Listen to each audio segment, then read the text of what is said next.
Doğruların Qarabağlarda akınlarıqlarının ardanlamağı marda hem bazar haritlarının ardanlamağını tähir etmet dep yerli habarçy habar berýär. Lewapda habarçymyz 2-3 günlükde doğruların Türkmenabatdaky Qarabağlarda 33 manat 80 tengeden satylýanyny, ýöne azyk haritlarynyň bahalarynyň öňkülügini galýanyny habar berdi. Ýurt içinden gelen soňky maglumata görä şuň 16-njy ýylyny doğruların Qarabağlar bahasy 32 manatdan hem aşağı düşdi. Ýöne bazarlardaky narxlar tas öňkülügine galýar. Türkmenistanyň kronikasynyň maglumatyna görä 13-nji ýylyny Aşgabatyň Qarabağlaryna doğrular 33,5 manatdan satyn alyndy we 34,5 manatdan satyldy. İýun aýynyň başlaryna doğrular Lewabyň Qarabağlaryna 35 manat 60 tenge, 36 manat 60 tenge aralygyny satyn alyndy. Daşary ýurtlardan getirilýän haritlar öňküsi ýaly gymmat. Ýagny doğruların gymmatlan wagtyna çykan derejesinde galýar diýip mardak habarça edýär.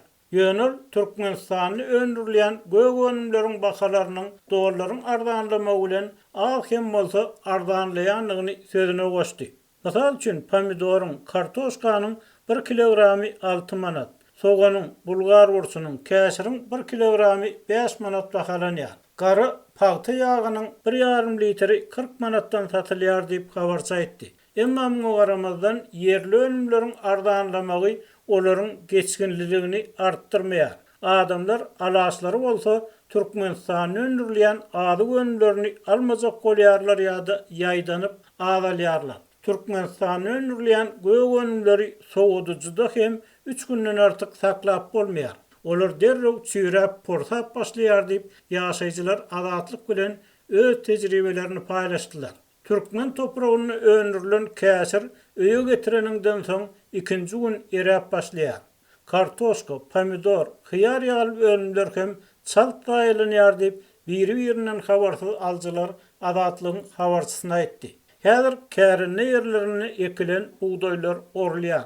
Ýolbaşçylar ýylym buğdaýyň bol hasylynyň ýetişdirilendigini, gallyk hasylyny ýetkisiz ýygyna almak üçin ähli deruri işleriň edilýändigini aýdýarlar. Ýöne un narxlary ýokary bolmagyna galýar diýip gelýän maglumatlarda aýdylýar. Häzir marada iň pes sortly yerli unyň 1 kilogramy 10 manatdan satylýar. Ýokary sortly unyň 1 kilogramy 20 manat. Etin 1 kilogramy 70 manatdan satylýar diýip habarça etdi.